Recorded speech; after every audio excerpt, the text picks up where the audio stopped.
Hello, welcome to With Winning Mind podcast. I'm Troy Basham, along with Lanny, the founder and famous author with Winning Your Mind and owner of Mental Management Systems. And we are here to bring to you an interesting discussion as far as reducing error. How can you be more consistent in competition?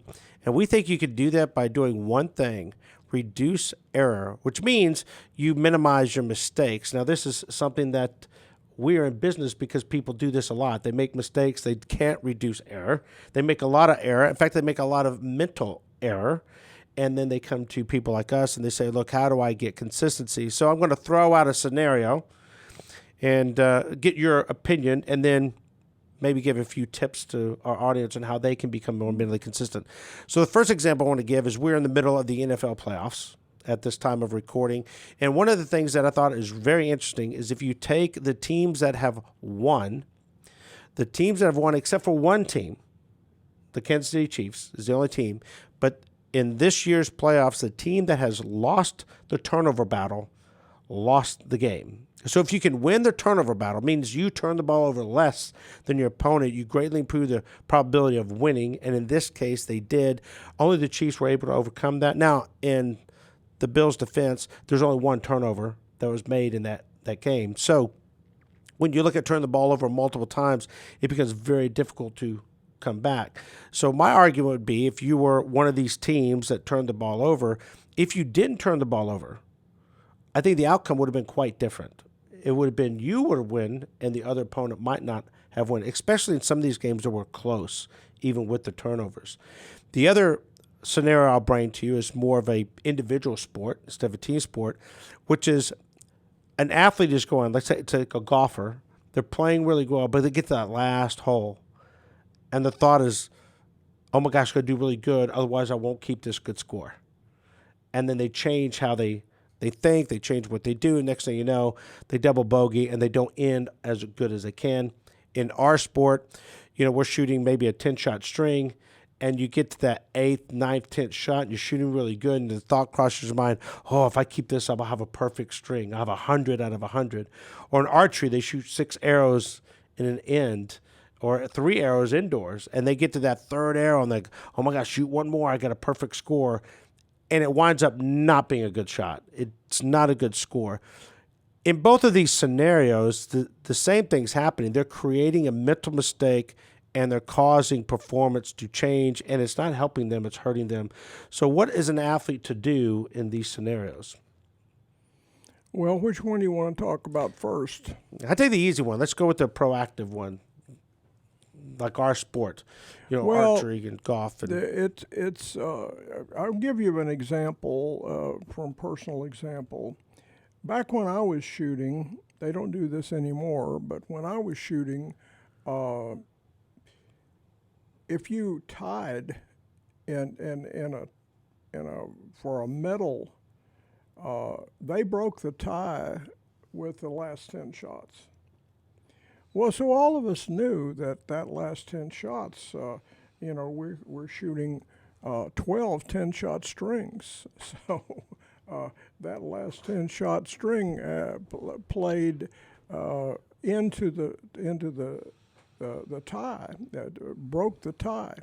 So we all knew that was kind of an important place. And so the temptation was to do something extra to make sure those last 10 shots were good in case you tied. And that's a big mistake, because that is exactly what happened to me. I'm shooting in the Olympics, and I go into the last stage, and Margaret Murdoch, my teammate, picked a real good day to shoot a great score. And so I was 4 points behind going into that last 10 shots, or that last stage, not the last 10 shots, but the last 40 shots. I was in 4 points back from her. She beat me one shot prone and 3 shots standing, and so I was 4 points back. And the best way, the best strategy I had to win the gold medal was to not try to win the gold medal, was to try to do exactly the same thing that I had done every other shot to make the Olympic team, and to try to do my system the best I could, and to focus on that, and to try to not give it any kind of extra effort, because to do that you're over trying, and in some ways the temptation is high to be careful and try not to miss, and so I understand the pull that athletes have when that occurs. But I promise you that you're paying attention to the problem, and when you pay attention to the problem, you improve the probability. It's just like, if you're playing a team sport like football and you try not to get hurt, you're probably going to get hurt. So you can't do that. You can't focus on the problem. You have to focus on the execution. What's good execution? What does that mean? And focus on that. And that's exactly what I did to win the Olympics. I ran those last 10 shots. I think I did a pretty good job of running those last 10 shots exactly the same way that I had prepared to do it. And I caught her. And we tied, and my last 10 shots were higher than her last 10 shots, so I get the gold medal. And none of us liked that tie-breaking procedure. Well, now you don't have to worry about that tie-breaking procedure. No, we don't have to worry about that. Now we have a finals, which I really think is a cool thing to do, where you go and you put extra pressure on the top 8 guys and or gals, and you drop people out that are not shooting as well as everybody else, and you finally get down to the medal positions, and if when you finish the shots, if there's an exact tie, then you shoot one more shot, just like archery. I wonder also the pressure that Brady Ellison was under, and Kim Woo-jin was under, when they exactly tied for the gold medal in Paris in archery, and they had to shoot one more shot, and both of them shot a 10 on the last shot, and it was just a matter of millimeters when Kim Woo-jin was closer to the center than Brady Ellison was. I mean, how close do you want to get and still get a silver? Well, Brady's was shot the same as the guy that got the gold medal. But I don't know if that's really fair. But at least it has to do with shooting and not some arbitrary order of shots. Yeah, they have to shoot that last shot, and it's a one-shot arrow. I wish it was more of a 3-arrow deal or multiple arrow deal. But if they did that, and these guys are shooting as good as they were, who knows how long that event would have dragged on. It would have been a long time. It would have gone on for a while. But at least they have a way to distinguish it. But you bring up a good point. Do you think either one of those individuals were thinking, I have to shoot in the center of the center because this guy's shooting really good? Or do you think they were shooting that shot the same way they were shooting in the qualifying round, where it's just a shot, I'm going to run the same technical mental process and execute it? The temptation, I know, is to go into the former thought process. I have to shoot a good shot. What do you think at that level, as good as those, we're talking about two of the best in the world for the last several years. Yeah. What do you think their thought process was? I know we know Brady's thought process, but Well, I'd like to think that Brady would say, if he were here, he would say that he was working on his process and he wasn't trying to. Let's face it.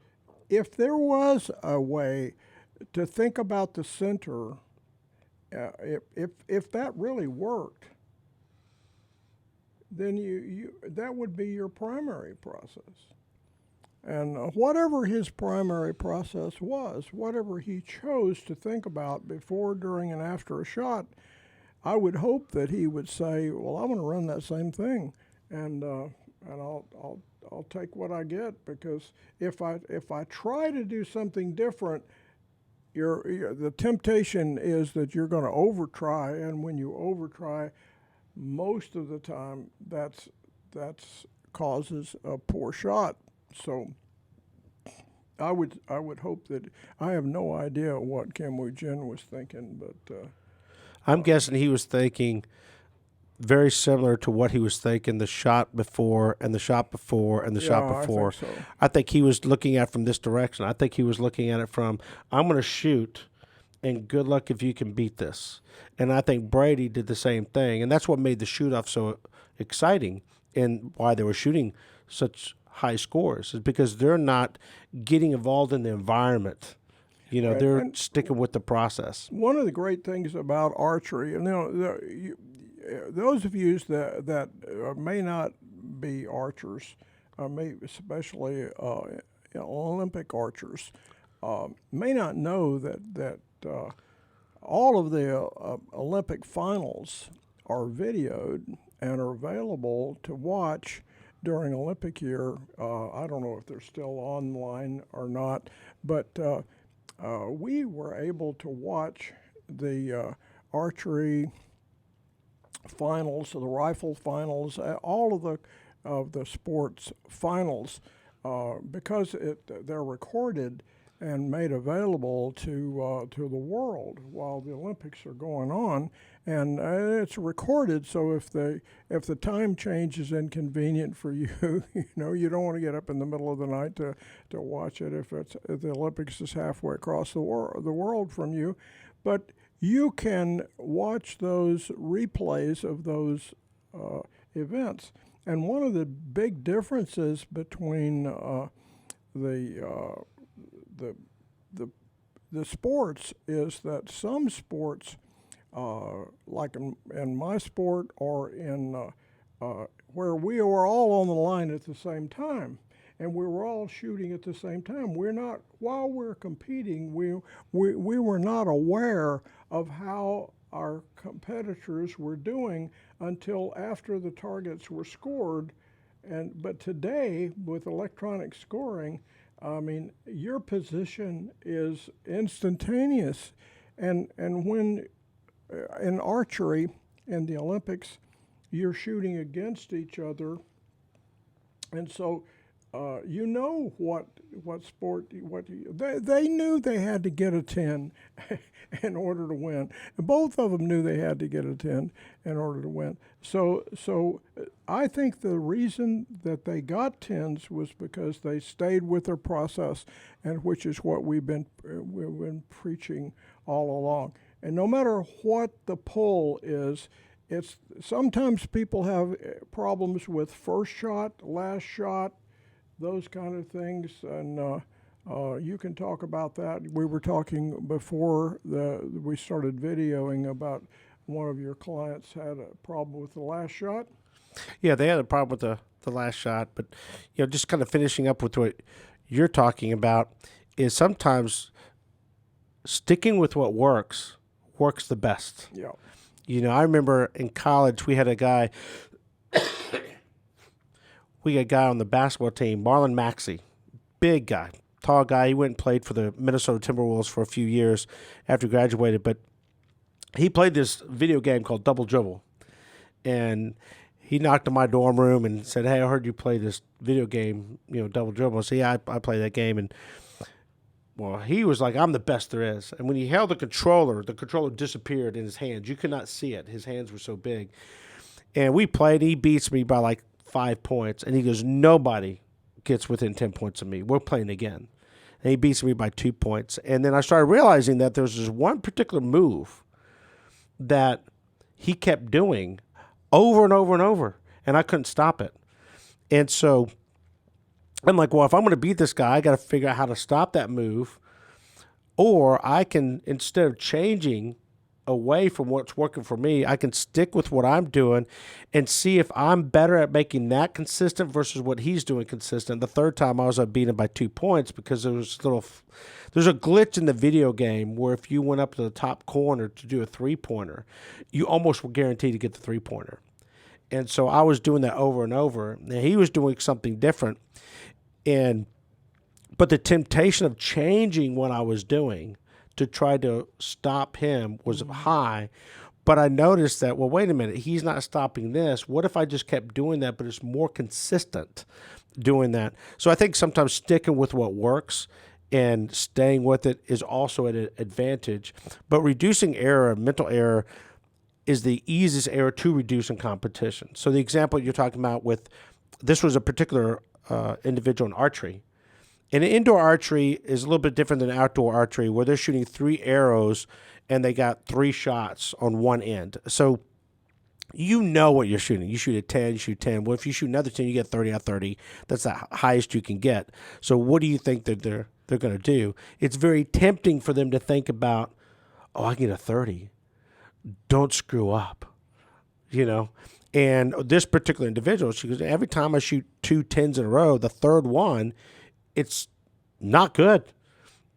And I'm like, and not good means it's not in the gold, which would be a 9 or a 10. It's outside that. And they were telling me it's always the third arrow, always the third shot.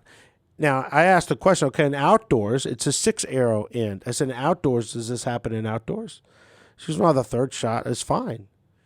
And I'm like, well, what about the 5th and 6th shot? Well, it depends how I'm shooting. Like, let's say you're shooting good. You're on pace to shoot a 60 out of 60. What do you think she said? I messed up on the last shot. Mm-hmm. So what happens is they're changing their thought process on that one shot because they're bringing in the scoring of the previous shots. So they're not shooting that shot independent of any of the other shots. So I asked the individual, I said, look, does it really matter what you shoot on that shot? They go, well, of course, because it affects the score. I said, but does it really matter? Because at the end of the day, is that really your last shot? You're not going to shoot another shot? Well, of course I'm going to shoot another shot on the next end. So why are you treating it as the last shot when it's not the last shot? Even if it's the last shot of the day, you have a 3-day match. It's still not the last shot. I said, even the last shot of a match, is that the last match you're going to shoot, or are you going to shoot another shot? See, there's always a next shot. The way the game is played, and you got to look at who created these games. You got to look at golf. It's interesting. Why 18 holes? Why make the player write the scores on the scorecard? Why not make them all par 4s? Why do they have a par 3, par 4, and a par 5? Why aren't they all the same par 72s? Nope, some are 71, some are 70. Why are there changes to mess with this? And I think archery's the same way. They do the 3, the 6. They make them go retrieve the arrows because it's a mental battle. And in this case, the mental battle is, can I think that shot the same way that I did the first one? Is it the same as you do the 15th? Is it the same in the last shot elimination in the Olympics like Brady? Well, sometimes top scores are recorded by people that don't even know what a top score is. I mean, doesn't even know that it's a good that how difficult this is, because that's kind of an advantage to not know where you are, to not know that you're leading a competition, or you not know that you are you've got a 100 working, and when we used to shoot on paper targets, we used telescopes, and sometimes archers will shoot at 70 meters, and sometimes they'll spot their shots, and sometimes they won't. And some archers feel like, if I don't know what I'm shooting, I tend to shoot better. And well, that doesn't work when you get in the Olympics where they got an announcer up there, and your scoring is done by it's announced where you're doing. So you have to run a mental process. That is what makes our program so it validates our program in the sense that if you can devise a process that you do every time in practice and every time in tournaments and get really disciplined about that, you can run that under pressure easier than with more consistency, because that process is a constant. But if you're changing up the process based on what the value of the score is or the location of the shot, if you're changing up for the last shot because you got a 30 or a 60 working, and it's the last shot. If you get this one, you win. It's just like when you watch football and they get down to that. If they kick a field goal, they win the game, right? So you don't think that there's more pressure on the field goal kicker to win the game than just during maybe the first quarter kicking a field goal or kicking extra point or whatever it is? Oh, there's a lot more pressure, but he would do better if he stayed with the same process and not try to do something extra. Yeah, staying consistent goes back to the comment you've made years and years, is that most sports have a lot of variables within the sport. Anytime you can look for constant, it's an advantage to you. So your object for the field goal kicker is to kick it in the middle of these two posts. It's very simple. It can't be more complicated. Does it really matter if it's to win the game or get an extra point? No, the object's the same. Once you give it more importance, you change your thought process. Once you change your thought process, you therefore change how the performance can happen, and then that changes potentially the result. In some cases, not in a good way. Yeah. You can only control what you can control, and so looking at it from a golf scenario, I told one player, I said, we talk about variables because golf has a ton of variables, but it's not like golf doesn't have constants. And I said, how many holes are there in a round of golf? He said 18. Always 18? He goes, always 18. I said, that sounds like a constant. He goes, it is. I said, when you play tomorrow in a round, you got your first round tomorrow, yeah? He goes, does everyone have to play from the same tees and the whole location going to stay the same that day? He goes, yeah. Oh, so same tee, same whole location for that day. Everyone has to do that. Yeah? Well, it sounds like that's a constant. I said, so if you can take it and you say, look at the objective. I walk up to a hole and I birdied and an eagled, and I'm going to the third hole 3 under, and I'm thinking, man, I'm playing really good, man. I'm 3 under. Another player is I just bogeyed and double bogeyed. I'm 3 over. And they're thinking, oh my gosh, I'm three over. I'm already 6 shots back from this guy next to me. I got to turn things around. Now, on those 2 examples, do you think either of those players were thinking that on the very first tee box? No. On the very first hole? No, because there's no result to think about before. So their thought process tied to the result. What if you walked up to every tee box and you had the same thought process? What's the situation? How am I going to play it out? What if you did that every time? Now you'd have mental consistency. And this is the difference between players who are really good and players who are inconsistent. The players who are really good treat every hole independent of every other hole. The best shooters treat every shot independent of all the previous shots they had. And this is why it was no accident that you had the 2 best archers in the world at that final in a 1-arrow shoot-off. If you can figure that out, have the same mental thought process that produces the results you want in that situation, and you consistently do it well, you're going to find that you're going to win a lot more often. So we hope this is helpful for you. We hope you like this information. If you haven't, please subscribe. If you like this information, give us a thumbs up. It really does help us out. And share this with other people. And if there's anything else that you'd like for us to cover, specific topics, let us know. And until next time, Take care.